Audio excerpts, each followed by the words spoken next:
Tudo bem, pessoal? Hoje então a gente vai começar o conteúdo de máquinas de estado, né? Antes da gente começar, só um aviso, né? Quem ainda tem dúvida da forma de projeto de máquinas de estado, como a gente vai utilizar, dá uma olhada lá no conteúdo de contadores síncronos, né? Porque o projeto de máquina de estado a gente vai usar a mesma metodologia, mesmo esquema de projeto, a gente pode dizer assim, tá? Então, se ainda ficou alguma dúvida no projeto lá de contadores síncronos, né, na metodologia, dá uma olhada lá no vídeo, né? Depois em aula a gente tira alguma dúvida, porque é importante que aquilo esteja bem fixo, bem entendido, para que a gente possa desenvolver máquina de estado de uma forma mais tranquila, mais rápida, tá? A gente vai, eu vou considerar que vocês, né, que a etapa de projeto para vocês está bem consolidada já.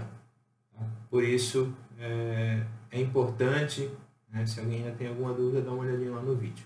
Tá? Então, vamos direto para o conteúdo. Então, essa nossa parte 5 do conteúdo, a gente pode chamar assim, então a gente vai trabalhar hoje máquinas de estado. Beleza? Então,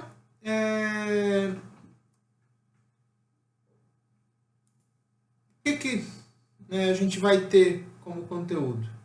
Na aula de hoje a gente vai ver uma definição geral do que são máquinas de estado, os dois tipos de máquinas de estado que a gente tem, a máquina de Moore e Mealy, etapas de projeto, né? Relembrando um pouco lá a mesma forma de projeto que a gente já viu em contadores síncronos. Aí a gente vai ver um exemplo de máquina Moore com exemplo de máquina Mealy, né? E depois uma análise de circuitos sequenciais, como é que a gente analisa circuitos sequenciais. Tá? Já aviso que o conteúdo da aula de hoje é um pouquinho longo, tá? A gente tem bastante conteúdo. Tá?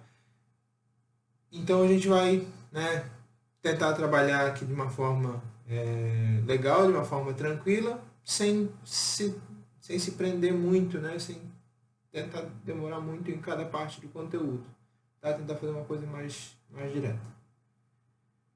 Então, essa figurinha já é conhecida da gente, né? De um circuito sequencial síncrono, a gente tem sempre uma lógica combinacional que relaciona as entradas e saídas, e por ser um circuito sequencial, a gente tem essa memória, né? Essa etapa de memória, que faz com que não só as entradas influenciem nas saídas, como a gente teria no circuito puramente combinacional, mas também uma noção de tempo, né?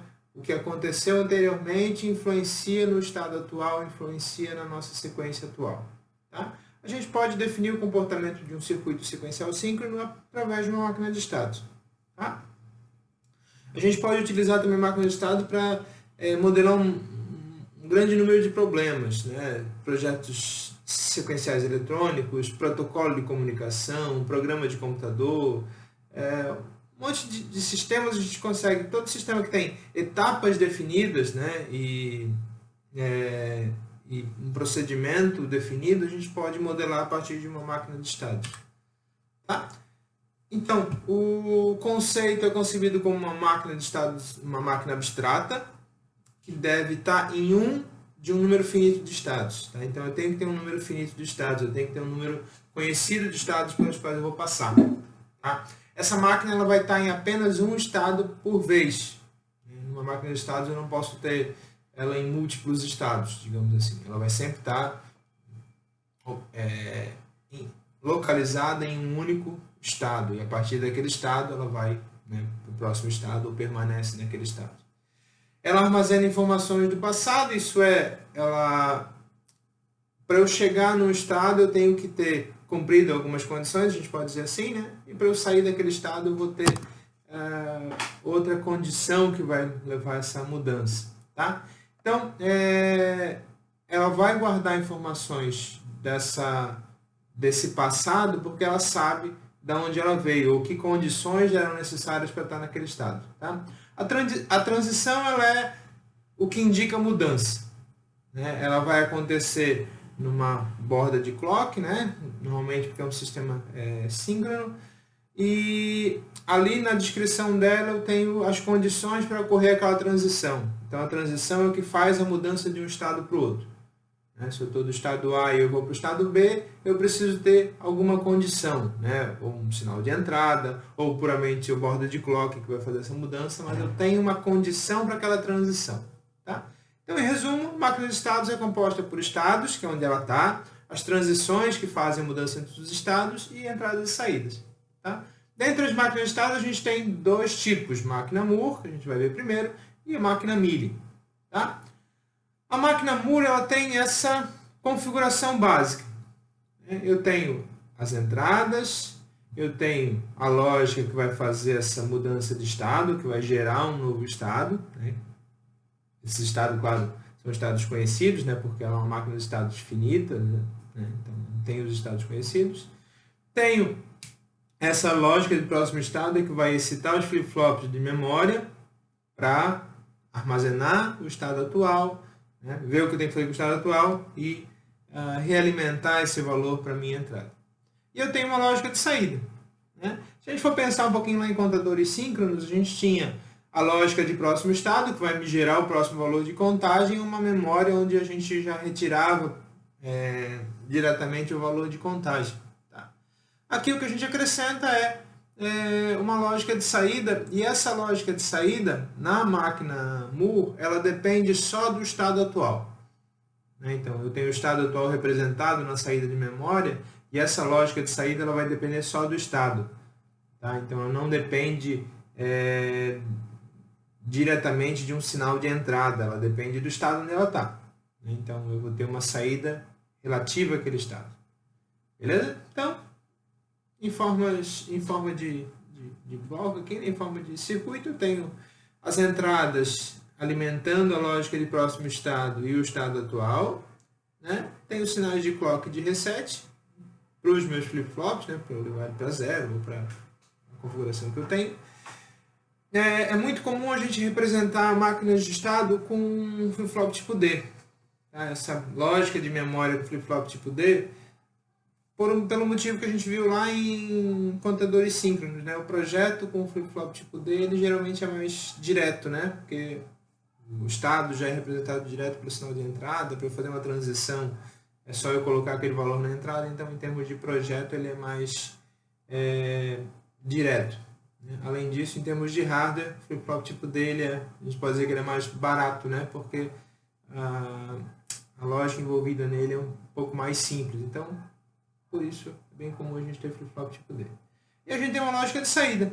Né? Então, a lógica de saída ela depende exclusivamente do estado atual, que é representado pela saída dos flip-flops aqui. Beleza? Então, essas são máquinas de estados Moore. A Mealy. Já notaram direto uma diferença aqui, né? Essa parte aqui ela é igual, o que a gente tem é o sinal de entrada agora interferindo diretamente na nossa lógica de saída. Então, um sinal de entrada ele pode afetar o sinal de saída.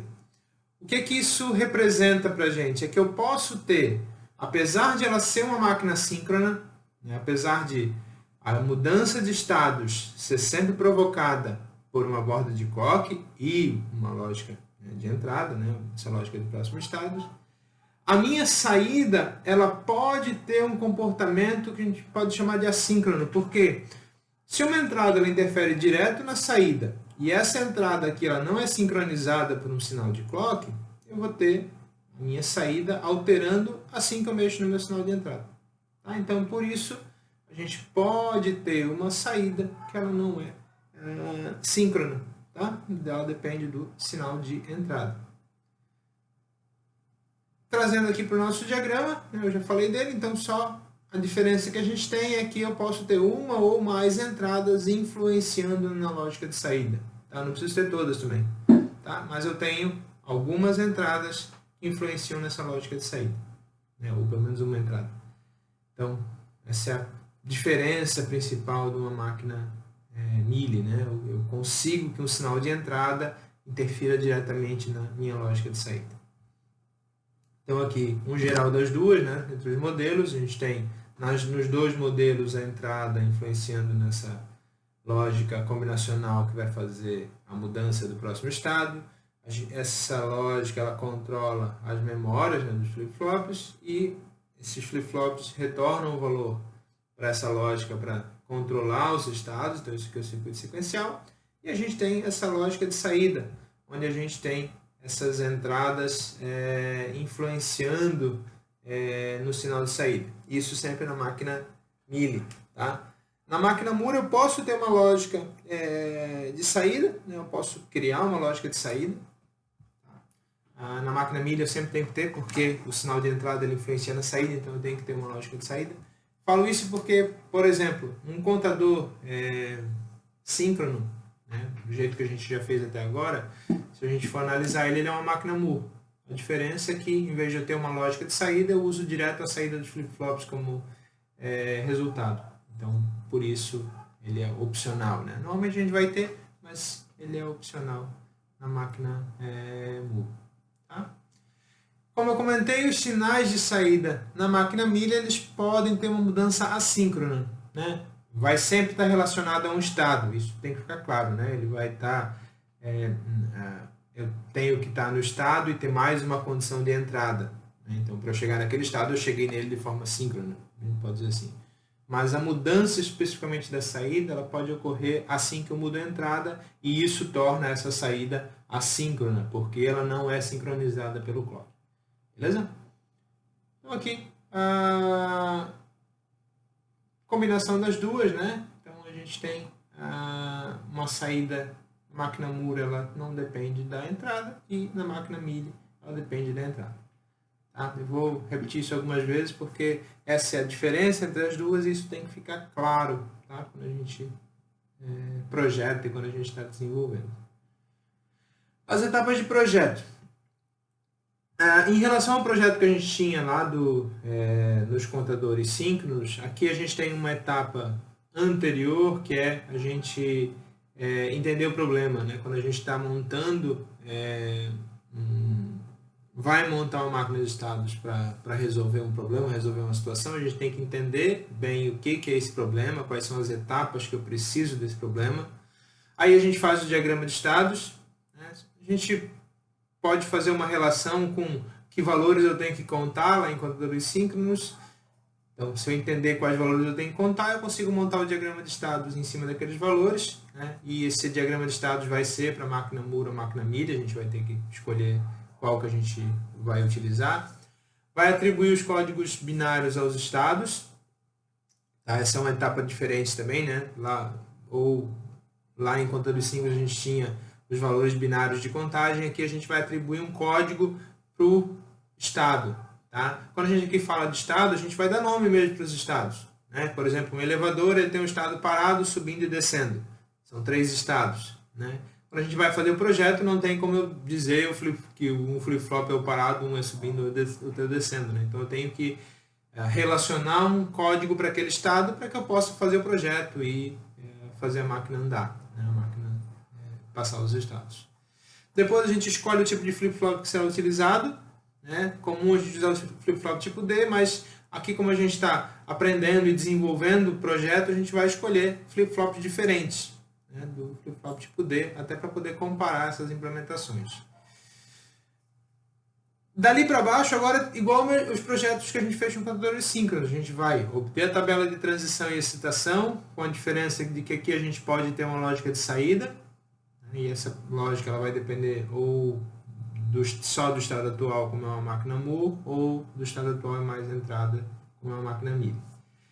Depois da tabela pronta, a gente deriva os circuitos lógicos e implementa a máquina de estados. Beleza? Então vamos fazer um projetinho aqui simples, tá? Com máquina Moore. Beleza? Olha só. A gente quer que na saída eu tenha um pulso com a largura de 1 pulso de clock. Tá? A partir do momento que eu identifico a minha entrada em nível lógico alto. Então ela tem esse comportamento aqui no diagrama de tempo. Né? Quando eu tenho a minha entrada em nível lógico alto, e só lembrando, né, para eu entender que essa entrada está em nível lógico alto, ela precisa acontecer durante um período de clock. Né? E nos circuitos, nos circuitos integrados digitais, a gente tem aquelas condições lá que é um tempo antes e um tempo depois dessa borda de clock, para eu poder entender que esse sinal tem nível lógico alto. Tá? Então, eu detectando esse pulso em nível lógico alto, a minha máquina vai gerar um pulso na saída com a largura de um pulso de clock. Isso tem algumas aplicações, por exemplo, tirar ruído de chave, né? Cada vez que eu aperto a chave, eu quero um único pulso na saída.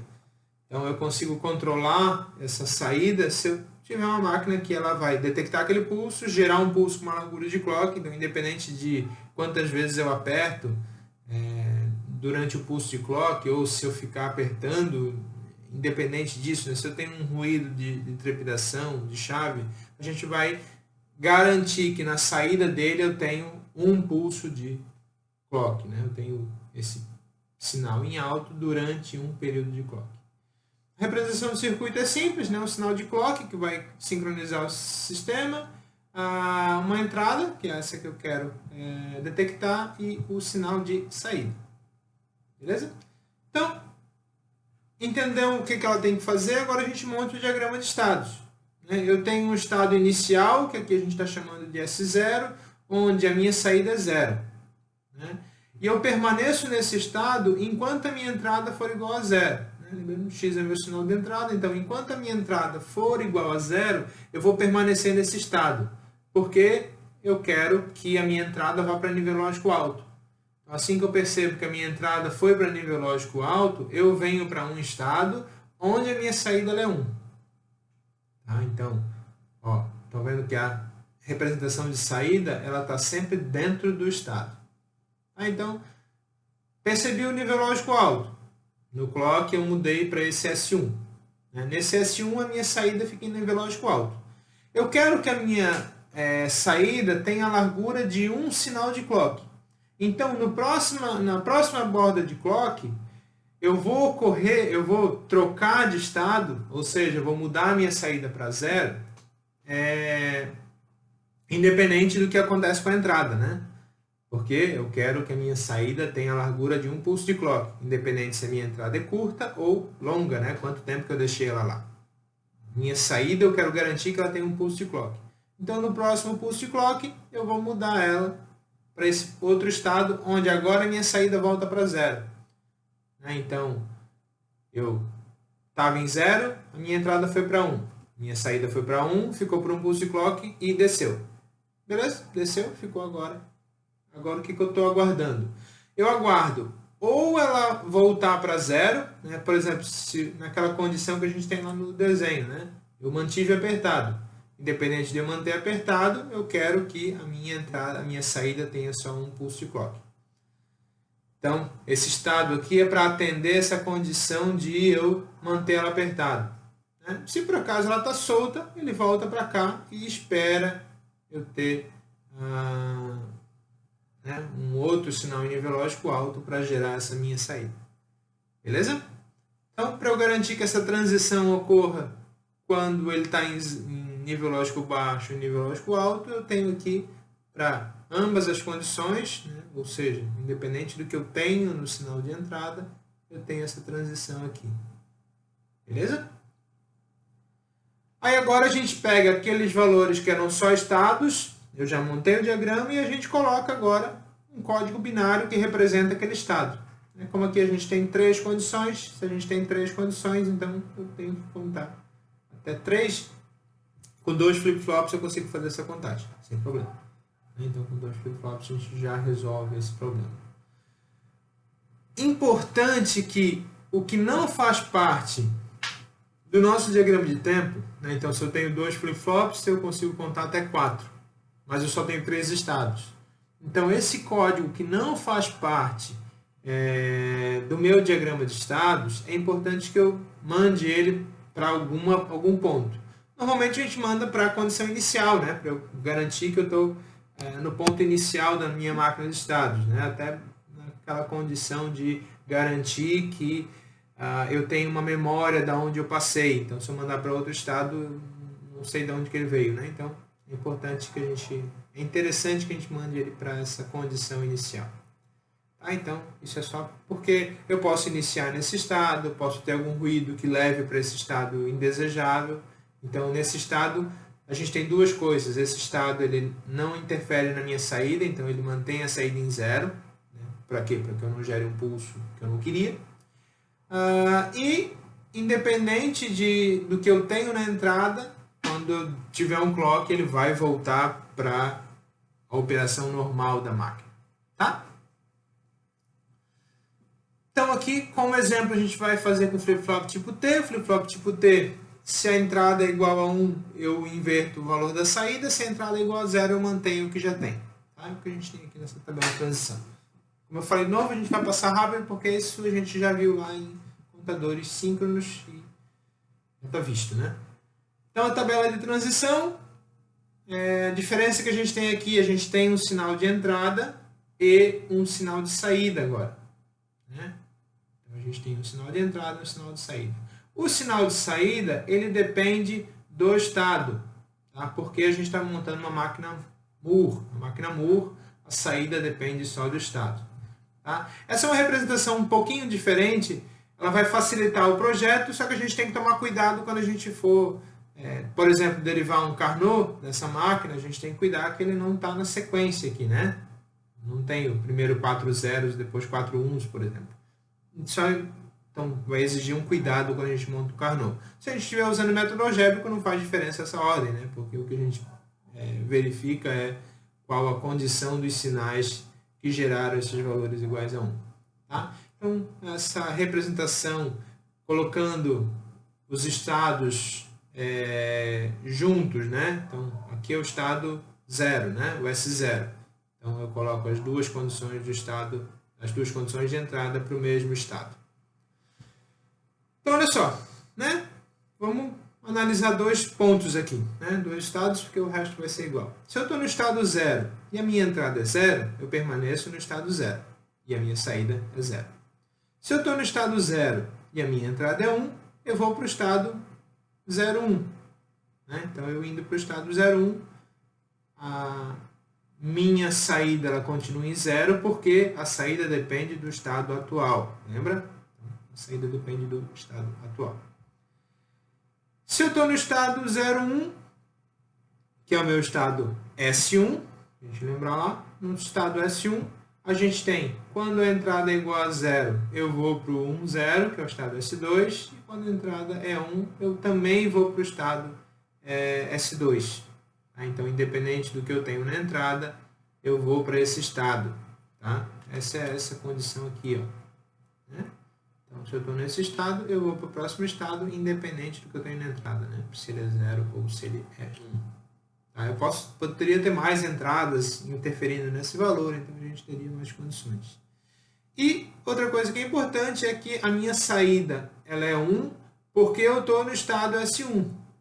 Então, independente do que eu tenho na entrada, independente do estado futuro, eu estou no estado S1, então a minha saída ela é 1. Tá? E aqui para as entradas dos flip-flops, a mesma metodologia que a gente já tem. Né?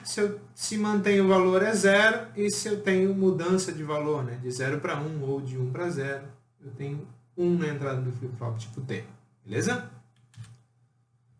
Aí aqui, resolvendo por Carnot, a gente chega nas três equações, né? A equação de excitação dos flip-flops, então o TA, o TB, e a nossa condição de saída, que é o Y, nesse caso depende de QA barra e QB. Tá? Uma coisa que é importante é que na máquina Moore a gente não pode ter, né? Como ele não interfere na saída, a gente não pode ter a variável de entrada na equação. Né? Uma forma da gente verificar se a gente cometeu algum erro, né? Em relação à saída.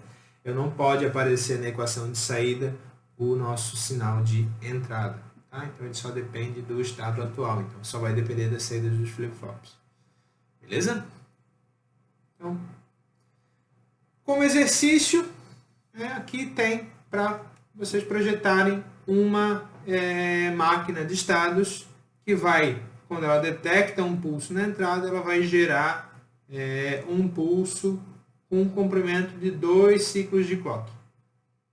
Tá? Então, aqui, seguindo as etapas, né? Entender esse problema, entender o que eu tenho que fazer com esse circuito, montar o diagrama de estados. Do diagrama de estados, a gente vai depois converter o nome dos estados em um código binário, selecionar o flip-flop, montar a tabela e implementar o circuito.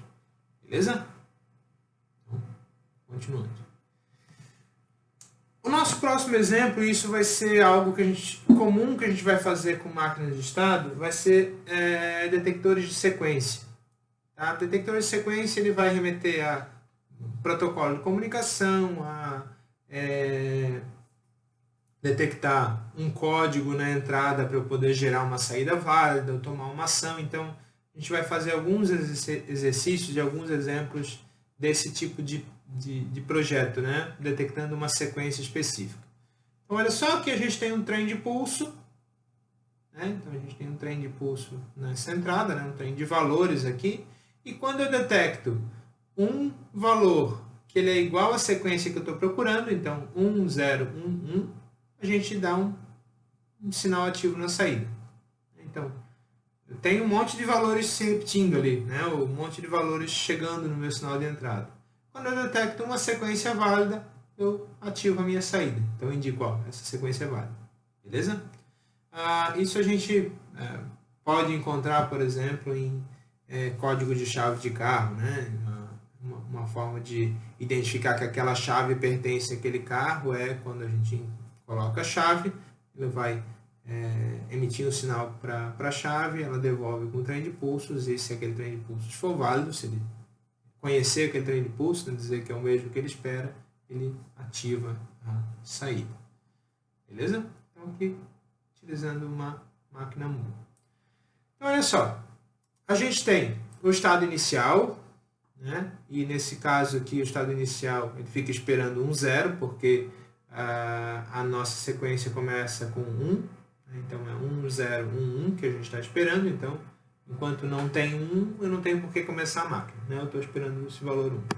A partir do momento que eu tenho o valor igual a 1, eu entro na condição onde eu posso ter uma sequência válida, porque a primeira condição está atendida. Então, a primeira condição para eu ter uma sequência válida é o primeiro valor ser igual a 1. Então, enquanto ele é igual a 1, eu fico nesse estado porque me ativo uma sequência válida. Recebi um 0. Um 0 é a segunda condição para uma entrada válida, né? Se por acaso eu receber mais um 0, eu não tenho uma sequência válida, porque vai ser 1, 0, 0. 1, 0, 0 não é uma sequência que eu espero, né? Eu preciso de 1, 0, 1. Então, recebi um valor 1. Depois recebi um 0. Bom, já estou na segunda condição de um valor de uma sequência válida.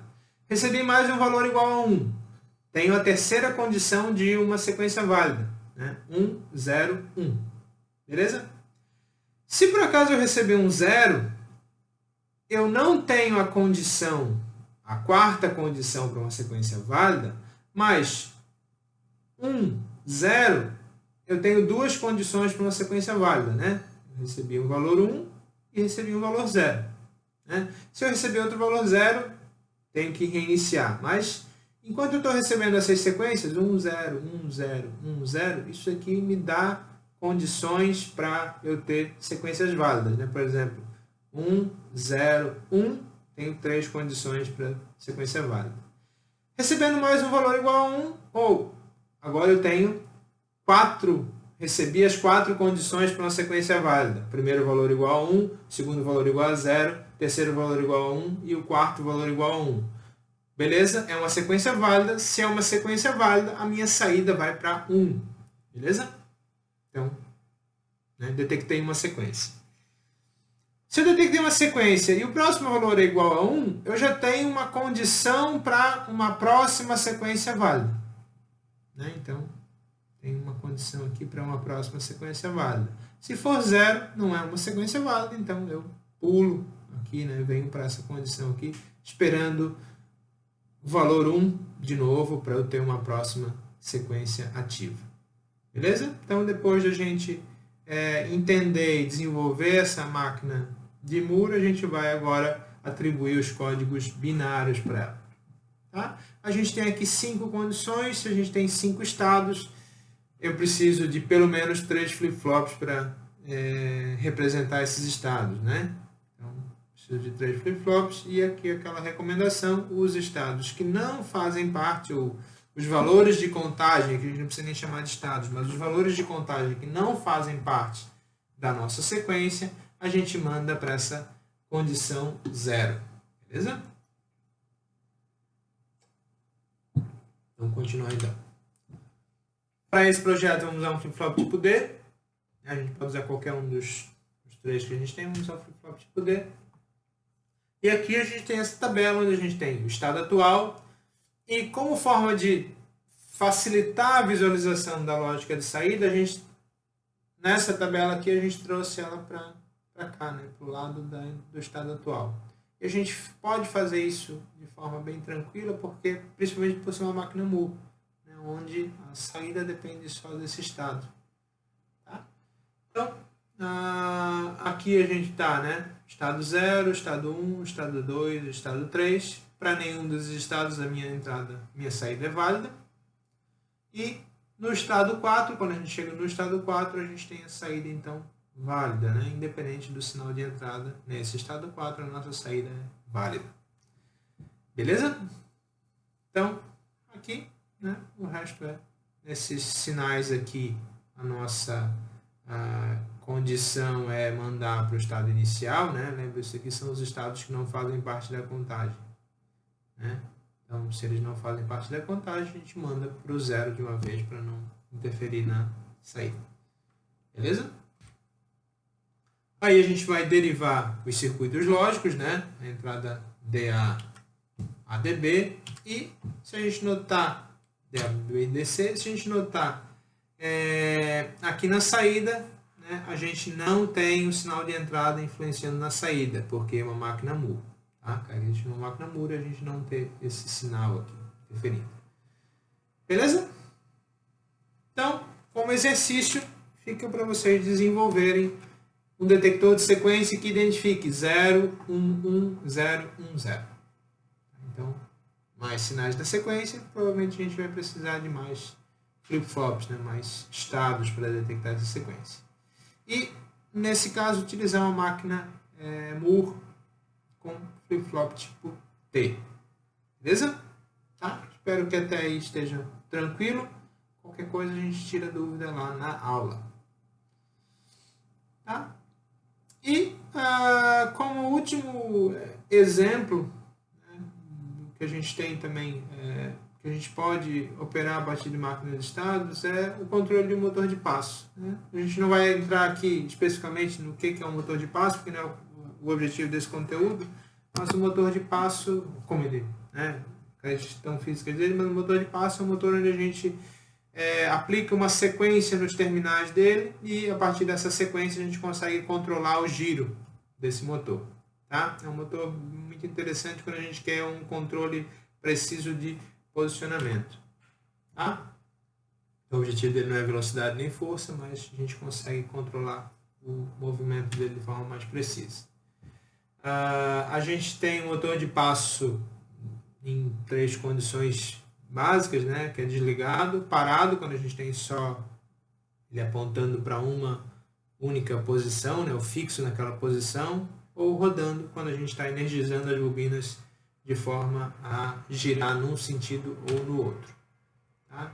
A gente tem alguns modos de operação nele, passo completo, onde a gente tem só uma bobina alimentada, passo completo 2, onde a gente tem 2 bobinas sempre alimentadas ao mesmo tempo, e o meio passo, onde a gente alimenta 1, 2, 1, 2, onde a gente consegue um movimento um pouco mais preciso. Né? A gente tem menos velocidade, porque a gente precisa de mais sequências. Né? Se antes a gente conseguia fazer com 4 pulsos esse giro desse motor, né? Alimenta bobina 1, bobina 2, 3 e 4, então a gente conseguia fazer isso com 4 pulsos. Aqui a gente já vai precisar de o dobro de pulsos para poder fazer essa mudança, né? Então, por isso a gente vai ter uma velocidade menor do que no passo anterior, mas a gente tem mais precisão nesse movimento. Tá? Então, o objetivo é, para vocês como exemplo, projetar um circuito sequencial síncrono para o passo completo. Então, alimentando 2 bobinas por vez. Então, utilizar máquina de Moore e flip-flop, o circuito deve possuir 4 saídas. Então, essas 4 saídas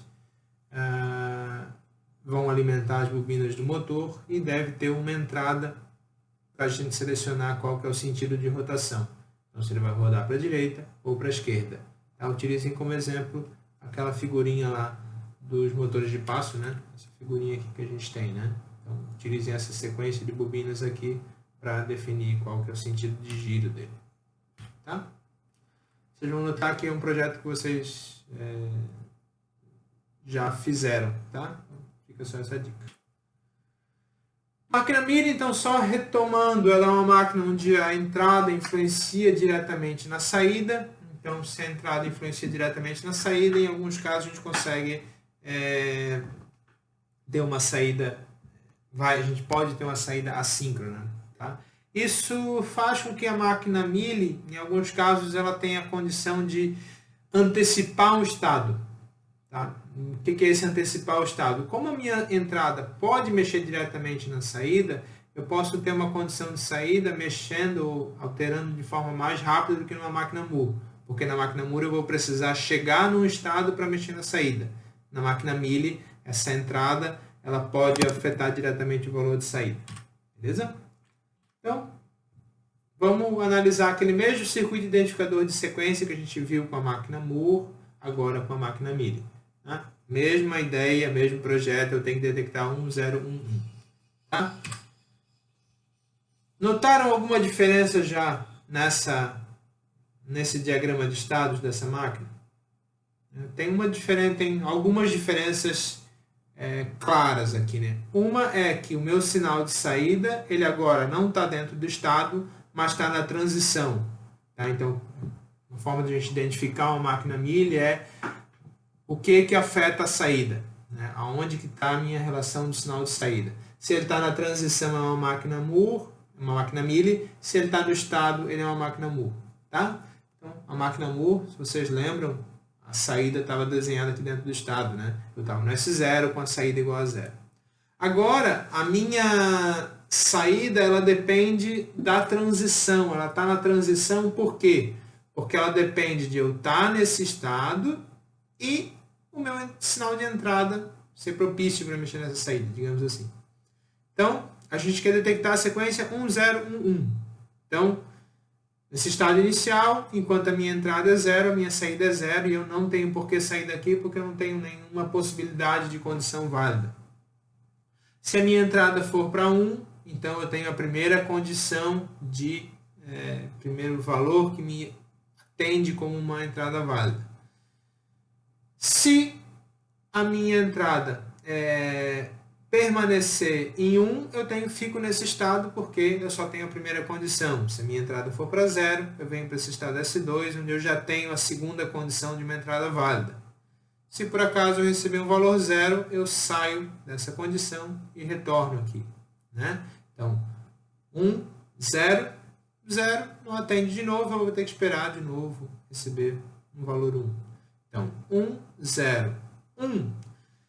1, 0, 1, eu chego na terceira condição de entrada válida. Até aqui a minha saída continua em 0. Né? Se por acaso, nesse ponto aqui, eu receber um valor 0, eu volto para cá, porque eu posso ter uma sequência aqui, né, com 1, 0, e se eu receber mais um valor 1, eu tenho a terceira condição. Nota essa diferença aqui, ó. Eu recebi o valor 1, recebi o valor 0, recebi o valor 1. Se por acaso eu receber mais um valor igual a 1, nessa condição aqui, a minha saída já vai para 1. Então, a partir do momento que eu recebo aquele valor 1, a minha saída já vai para 1 e eu volto para o 0. Volto para esse valor 0. Então, aqui a gente não tem aquela condição de vir direto para cá, né? Eu volto para cá porque eu atendi as 4 condições para um valor válido. 1, 0, 1, 1. A minha saída foi para nível lógico alto, indicando que eu recebi aquele valor. E eu vou esperar uma nova sequência. Tá? Então, a gente consegue antecipar esse estado. Então, a gente não precisa de um estado S4, que naquele estado especificamente eu vou mudar a minha saída para 1. Eu vou mudar a minha saída a partir do momento que a minha entrada atende o requisito. Tá? Isso é legal. Tá? Qual que é o problema? Né? Tá, vou usar sempre máquina MIDI. Qual que é o problema? Eu não tenho uma garantia da largura desse pulso de saída. Porque como ele depende da entrada, né? Quando a minha entrada muda, esse sinal também muda. Tá? Então ela vai acontecer antes do que aconteceria na máquina Moore, porque ela acontece na transição. Só que eu tenho pelo fato dele não ser síncrono, eu tenho essa largura de pulso, às vezes, muito curta. Então pode ser que, dependendo do meu sistema, da velocidade do meu sistema, eu possa não entender esse sinal. Essa é uma característica. Outra coisa que a gente pode fazer para ficar mais fácil a visualização, tá? Nota, aqui a gente tem, né, x igual a zero, y igual a zero, um monte de sinais ali, um monte de condições. Então, para facilitar a nossa visualização, a gente pode só colocar quando a gente tem um sinal de entrada, principalmente, né, essa barra. Então, se a entrada é igual a zero, saída é igual a zero, né? Entrada igual a 1, saída igual a 1, entrada igual a zero, saída igual a zero. Então, a gente, por convenção, entende que o valor depois da barra é o sinal de saída. Então, a gente tem o sinal de entrada, sinal de saída, tá? Vai ficar mais fácil a visualização. Beleza? Então, uma forma de a gente representar também essa máquina. Então, próxima condição é a gente definir um valor binário para cada estado daquele. Então, um negócio legal aqui que a gente consegue ver é que nessa máquina Mealy, a gente conseguiu agora resolver o mesmo problema que antes eu precisava de 3 flip-flops, aqui a gente consegue resolver com 2, porque a gente reduziu um estado. Né? Então, em vez dos 5 estados que a gente tinha, que a gente tem só 4 estados. Esses 4 estados eu consigo resolver com 2 flip-flops. Beleza? Então, usando o flip-flop tipo T, a gente vai usar para resolver esse problema. E aqui a gente tem a nossa tabela, né, de transição. De novo, estão agrupados os valores dos estados. E uma coisa característica interessante que a gente pode ver é aqui. Ó. Esse é o estado onde a gente tem a saída ativa. Só que a saída está ativa nesse estado só quando a entrada é igual a 1. Beleza? Então, se fosse uma máquina Moore, a gente teria a saída ativa independente da entrada, né? Só no estado. Aqui, com a máquina Mealy, a nossa saída ela depende desse estado e da condição inicial. Tá? Então, eu preciso estar no estado 1, que é o estado S3, e tenho que ter a minha entrada igual a 1. Beleza? O resto do projeto vocês já conhecem. Então, a gente deriva aqui as equações lógicas, né, de TA e de TB, e agora aparece na nossa saída esse sinal de entrada. Então eu preciso estar naquela condição e esse sinal de entrada ele influencia na minha saída. Tá? Isso é uma forma de a gente verificar essa máquina Mealy. Tá? Então, como exemplo de projeto, né? Aqui a gente tem aquele nosso gerador de pulso lá, que ele vai manter a saída em nível lógico alto.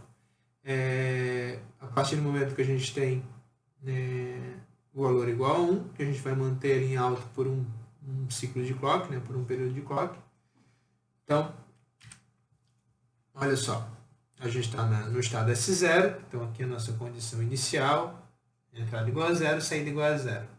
A partir do momento que a minha entrada vai para 1, a partir do momento então que a minha entrada recebe o valor 1, eu tenho a minha saída indo para 1. Então ela acompanha o sinal de entrada. Eu preciso desse estado aqui porque eu tenho que manter ela pelo menos por um período de clock. Né? Eu tenho que garantir que ele vai ficar em alto por um tempo. Né? Porque senão, se essa entrada fosse para 0, ela só ia acompanhar, né? A saída ia ficar em 1 e já ia para 0 nessa condição. Então, fiz a transição aqui, a minha entrada ficou em 1. Aqui eu garanto que ela vai ficar por um período de clock e depois continua, né? Independente do que eu tenho na entrada, minha saída volta para 0. Aqui eu espero ela voltar para 0 também. Né? Então, enquanto ela 1 fica aqui, voltando para 0, eu continuo. Tá?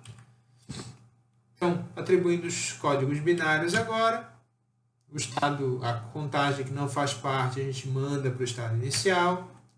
usando flip-flop tipo T, o mesmo que a gente usou no outro exemplo. E aqui a gente tem essa condição, né? Se eu estou no estado 0 e a minha entrada ela é igual a 1, a minha saída vai para 1. Tá? Então, a gente tem essa saída em 1, nessa condição aqui. Tá? Derivando os circuitos lógicos, TA, TB e o Y, aqui, por ser uma máquina Mealy, a gente tem essa condição de entrada interferindo diretamente na saída. Beleza? Comparação entre as duas máquinas. Tá? Aqui a gente tem representado um circuito que ele verifica a entrada em 1, 0, 1. Tá? Como é que eu sei disso? Porque, olha só, o período de clock ativo é o nível lógico baixo. E como é que eu sei que é o nível lógico baixo? Porque no nível lógico, quando ele está descendo, né? Quando ele está indo para 0, é que eu mexo na máquina Moore. Então, é uma forma de a gente identificar. Olha só.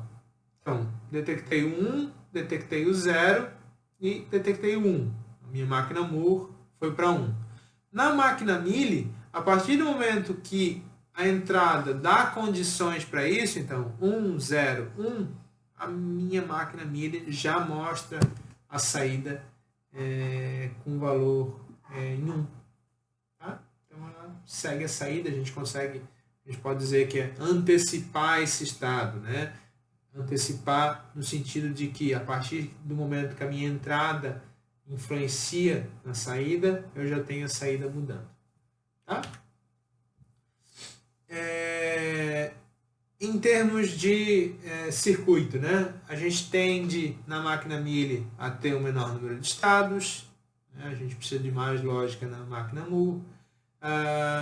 A gente tem um circuito maior para projetar na máquina Moore, porque a gente tem mais estados, então a gente vai ter um circuito maior. Na máquina Moore a gente tem uma garantia um pouco maior de não ter tanto problema de ruído, porque o clock que sincroniza e a saída ela depende sempre do clock, então a gente tem essa... Como o circuito ele é todo sincronizado, a gente não tem tantos problemas de ruído. Na máquina Mealy eu posso ter um problema de sincronização, principalmente se eu tenho um sistema derivando para o outro, né? Como a saída muda fora da borda de clock, essa saída ela pode ser assíncrona, a gente pode ter alguns problemas de sincronismo de sistemas. Tá? E a gente vai agora analisar como é que a gente faz a análise de um circuito sequencial. Tá? Então a gente aqui, até agora a gente viu como é que a gente projeta um circuito, como é que a gente faz o projeto de um circuito sequencial, tá? A partir de máquina de estados. Agora a gente vai ver como é que a gente analisa um circuito sequencial. Então, dado um circuito sequencial, como que a gente faz a análise desse circuito. Beleza? Então, a gente tem que obter o diagrama de estados, ou seja, dizer o que ele faz a partir do que eu tenho implementado. Então, a gente tem que obter as equações lógicas, obter a tabela de transição e o diagrama de estados. Essas são as 3 etapas, basicamente. Então, dado esse circuito, onde a gente tem um sinal X, né, a gente tem 2 flip-flops ali conectados de uma forma e a gente tem a nossa saída Y. Né? É um circuito síncrono porque a gente tem o clock conectado aos dois ao mesmo tempo e a gente tem essa lógica aqui. Tá? Então, isso está implementado. A gente tem que agora tirar os circuitos que fazem essa transição. Né? Então, o TA ele é igual a X barra QB barra. Né? Por que eu sei disso? Porque o TA ele é uma OU de QB barra e do X barrado. Né? Essa norte aqui. O TB ele é uma AND de X com o QA. E o Y ele é o QA barra e o QB. Né? Ele é uma máquina Moore porque a saída depende só do estado. Eu não tenho o meu sinal de entrada influenciando nessa saída. Né? Então a gente consegue ver que é uma máquina Moore. Tá? Depois da gente ter as equações, agora a gente vai montar a nossa tabela. Em que sentido? A gente tem aqui o estado atual, tem a entrada X, né? A gente tem, a partir desse estado atual, a gente sabe o que eu vou ter, a gente sabe o que vai ter na entrada dos flip-flops. Né? Então eu sei que quando eu tenho 0 e 0, e a minha entrada é 0, eu vou ter no TA e no TB 0 e 1. Né? E eu sei disso por causa das equações. Né? 0 e 0 no TA eu tenho 0 e 0 e QA eu vou ter 0 na condição A, né? No valor inicial de TA. Tá? E se eu tenho, né, essa condição de entrada no TA, eu vou ter um próximo estado.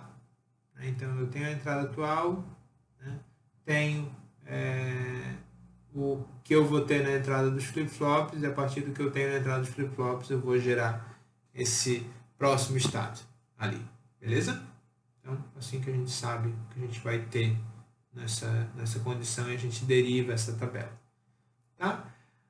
Bom, a gente derivando a tabela, a gente agora consegue montar o diagrama de estados. Né? Eu sei que do zero, quando x é 0 ou x é 1, ele vai para esse estado inicial. Se por acaso x é 0, ele volta para 0, senão ele vem para 1. Nesse estado aqui, eu sei que a minha saída é igual a 1. Enquanto eu tenho o valor igual a 1, eu permaneço nesse estado. E assim a gente obtém o diagrama do circuito. Então a gente precisa das equações de transição do circuito. Das equações de transição do circuito, a gente vai montar a tabela. E como na tabela eu tenho o estado atual, o estado futuro, entrada e saída, eu consigo dizer o que aquela máquina faz. Beleza? Aqui mais um circuito, né? Para a gente fazer o diagrama. Então, olha só, eu tenho aqui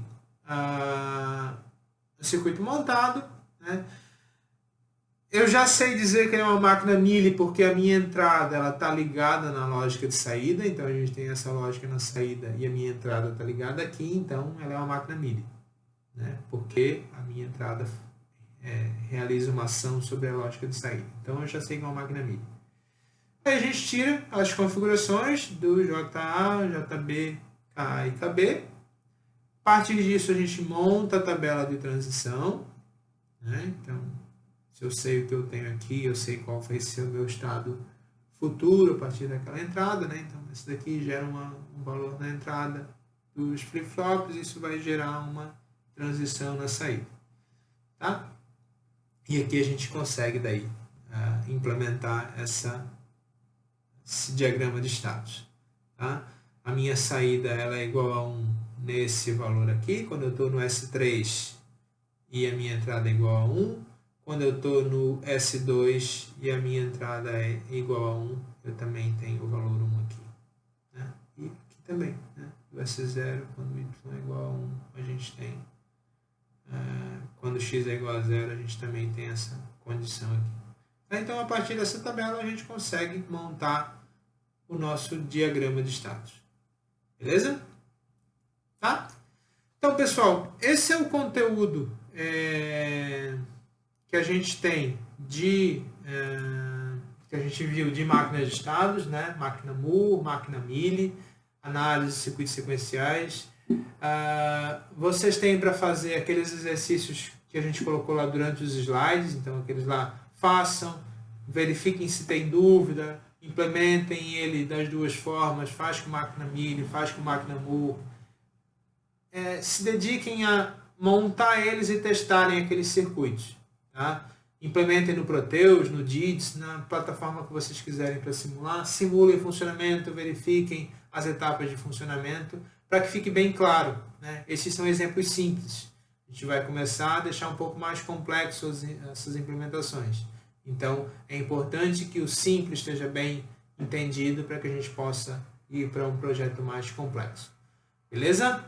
Tá? Qualquer dúvida, não deixem de entrar em contato. Um abraço para vocês. Tudo de bom.